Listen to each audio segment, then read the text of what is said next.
Bienvenue dans Les Voix de la Ville, votre radio éphémère et itinérante. Bonjour, c'est Elora Michaud pour l'action Pas faite pour ça. Dans ce podcast, je reçois des hommes et des femmes en situation de handicap qui ont construit leur propre trajectoire. Aujourd'hui, nous avons le plaisir d'accueillir Cécile. Bonjour Cécile. Bonjour Laura. Cécile, peux-tu commencer par te présenter? Oui, alors Cécile Fougel-Gosso, je suis vice-présidente de l'Alliance Maladies Rares, vice-présidente aussi d'une petite association qui s'appelle Association française du syndrome de Klippel-Feil, dont je suis atteinte. J'habite Angers, puis j'ai déjà habité à Nantes et à Paris, mariée et maman de 4 enfants qui ont de 24 à 10 ans. J'ai 45 ans, je travaille aussi je fais du community management. Peux-tu nous parler un peu plus de ta maladie? Alors oui, le syndrome de Klippel-Feil, c'est une malformation des sommites cervicales, c'est-à-dire que c'est les vertèbres cervicales qui sont très mal formées. C'est la première alerte. Donc ça fait que j'ai un cou court, que je peux pas beaucoup tourner la tête, mais ça fait aussi beaucoup d'autres malformations qu'on voit pas tout de suite. Ça peut être des malformations cardiaques, rénales, parfois sur certaines personnes de la surdité, des fentes labiopalatines, et pour moi beaucoup de douleurs et de troubles neurologiques, des douleurs neuropathiques. J'ai du mal à marcher, je marche avec une canne et parfois, quand la douleur est trop forte, je suis même en fauteuil roulant. Le syndrome de Klippel-Feil est une maladie génétique.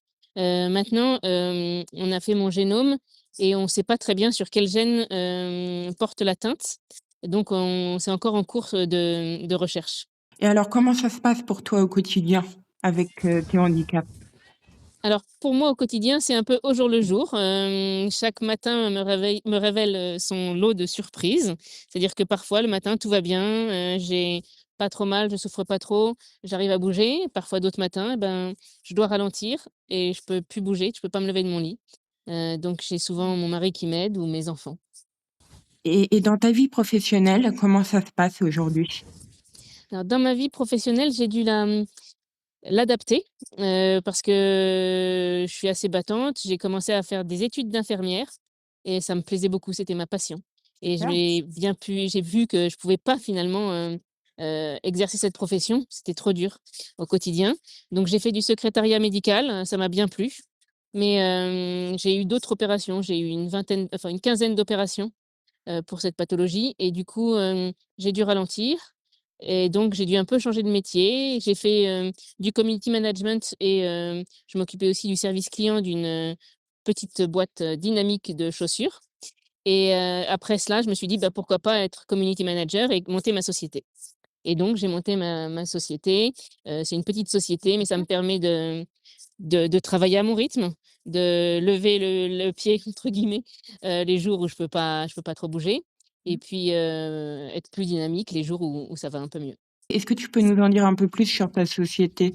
Alors ma société, je crée des sites internet pour des petites associations, des métiers passion. Par exemple, récemment, j'ai créé un site pour, une personne qui fait de la couture, pour, l'opéra, pour des comédies et avec des costumes magnifiques. C'est une vraie costumière et j'ai pu aussi lui créer son Instagram, et en fait la former à prendre en main son site. C'est-à-dire que, comme ça, ils peuvent se débrouiller avec le site. Je suis toujours derrière s'il y a besoin, mais ils peuvent vraiment prendre en main le site.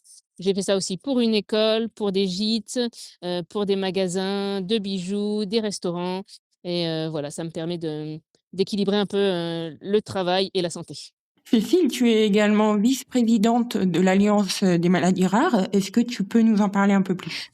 Oui, l'Alliance des maladies rares, c'est un regroupement de 240 associations de malades, enfin de malades atteints de maladies rares.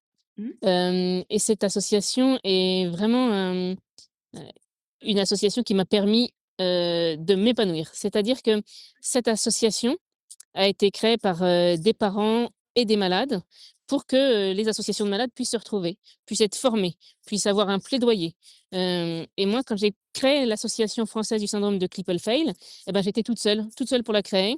La présidente, c'était moi, le trésorier, c'était mon mari et j'avais une amie qui était secrétaire. Et j'avais pas de formation, mais je me suis rapprochée de l'Alliance qui m'a permis de m'informer sur les maladies rares et puis, l'association a pris un peu d'envergure et donc ça m'a permis, de suivre plein de formations à l'Alliance Maladies Rares et de proposer, ma candidature en tant que bénévole, régionale. Donc j'ai commencé à mettre un pied encore plus dans l'alliance et après j'ai postulé pour être au conseil national et puis maintenant, donc je suis au bureau. C'est vraiment, une chance d'avoir l'Alliance Maladies Rares, pour les associations.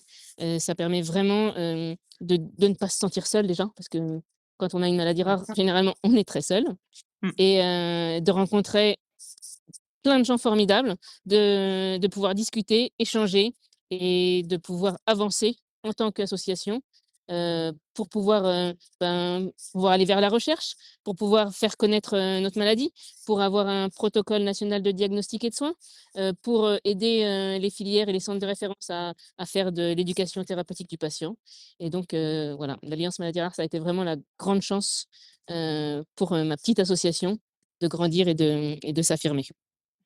Cécile, est-ce que tu peux nous parler un peu de ton quotidien avec tes enfants? Comment ça se passe avec eux? Comment tu as fait? Eh bien, quand j'ai su que donc j'avais le syndrome de Klippel-Feil, j'ai su assez petite, enfin je savais que j'avais une malformation et puis le diagnostic est venu vers mon adolescence. C'était ma grande question. Moi, j'ai été adoptée, abandonnée à la naissance, sûrement à cause de ma malformation, mais on ne savait pas ce que c'était. Mon défi, c'était d'avoir une famille et on m'avait dit que ce serait difficile, et que plus j'attendrais, plus ce serait difficile. Et j'ai eu mon premier enfant, enfin j'ai eu la chance de rencontrer mon mari à 18 ans et on a décidé de vite, faire un enfant pour pouvoir, un peu contrer, la médecine et Bravo. notre enfant va très bien. Il a pas le syndrome de Klippel-Feil, ça c'était aussi une grosse angoisse et je pense que dans les maladies rares, avoir un enfant, c'est pas une décision, simple. Facile. Oui. Voilà, ouais, c'est vraiment ça, c'est pas facile, c'était une décision un peu folle quand même, Mmh puisque, mh. on n'était pas avancé sur la génétique, on ne savait pas. Moi, je savais pas mes antécédents familiaux, donc on a essayé et on a notre grand-fils qui a 24 ans et qui va bientôt être papa, voilà, la famille s'agrandit. Puis on a enchaîné. Moi, j'ai connu des césariennes, donc 4 césariennes, c'est quand même beaucoup. En fin de grossesse, j'étais paralysée, donc c'était aussi un challenge de retrouver la marche après. Ça a été difficile. C'est un des plus beaux combats qu'on a eu avec mon mari et maintenant au quotidien, ben, c'est pas mal d'organisation. Bon, on a espacé les naissances parce que l'aîné a donc 24 ans, la dernière 10 ans, ça nous a permis de profiter de chacun à chaque moment, de prendre notre temps. Mon mari est vraiment un aidant formidable, qui, m'a aidée au quotidien quand je pouvais plus faire, porter les enfants, c'est un peu compliqué. Il a été Oui, très, très souvent là. c'est Heu, important. voilà, il a aussi, c'est aussi des renoncements parce que, il aurait pu avoir une carrière, bon, encore plus, prometteuse, mais, voilà, il y avait des choix à faire sur les déplacements et cetera, et on les a fait ensemble. On a avancé ensemble et c'est du sport, c'est comme une famille de 4 enfants, c'est de l'organisation et finalement, bah, c'est beaucoup de bonheur aussi. J'ai pas bien entendu la fin de ta phrase, J'ai Cécile. j'ai dit que c'était avec une famille de 4 enfants, c'était du sport, mais, c'est aussi Mmh. beaucoup de bonheur. Bravo, vraiment bravo parce que c'est formidable d'avoir eu le soutien de ton mari et voilà, c'est un combat, vous avancez ensemble. Cécile, comment tu as fait pour dépasser tous ces obstacles que tu as rencontrés? C'est vrai que la famille, c'est un grand soutien. Regarder aussi autour de soi et se dire que, ben, il faut avancer. Les gens autour de nous, ils avancent et c'est vrai que c'est dur parfois de se dire qu'on ne peut pas avancer comme eux, on ne peut pas faire comme eux, mais voir aussi ce qu'on peut faire et voir le positif. Parfois, on me l'a déjà dit, je suis très positive, parfois trop. Bah, je me dis que le monde est beau, que le monde est beau, mais avec nous, avec toutes les personnes, avec toutes les différences et je pense que le regard sur la différence est important avec, la beauté que ça peut, produire, je pense qu'un monde, uniforme, c'est beaucoup moins beau qu'un monde où chacun a sa personnalité, chacun a son originalité, peut-être chacun son handicap parce qu'il y a plein handicaps qui sont invisibles et qu'on n'imagine pas, Mmh, tout à et qui fait. sont pas forcément, médicaux. Voilà, je me mets souvent des coups de pied aux fesses pour avancer, mais je me dis que, ça vaut le coup.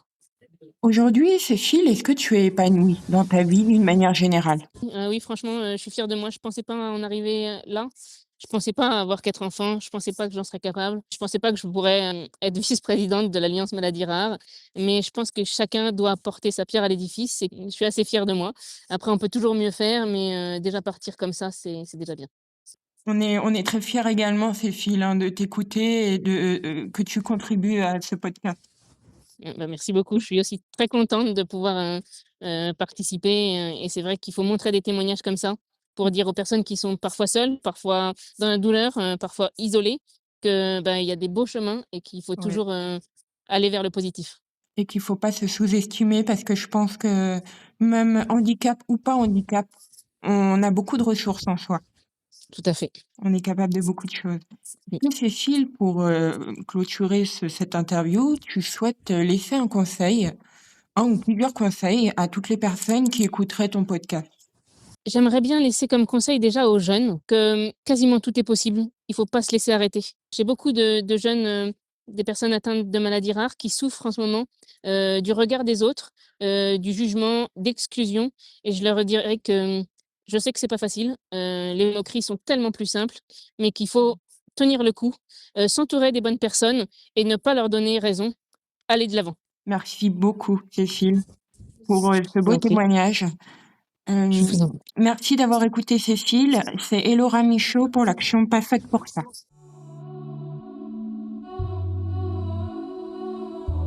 C'était Les Voix de la Ville, votre radio éphémère et itinérante.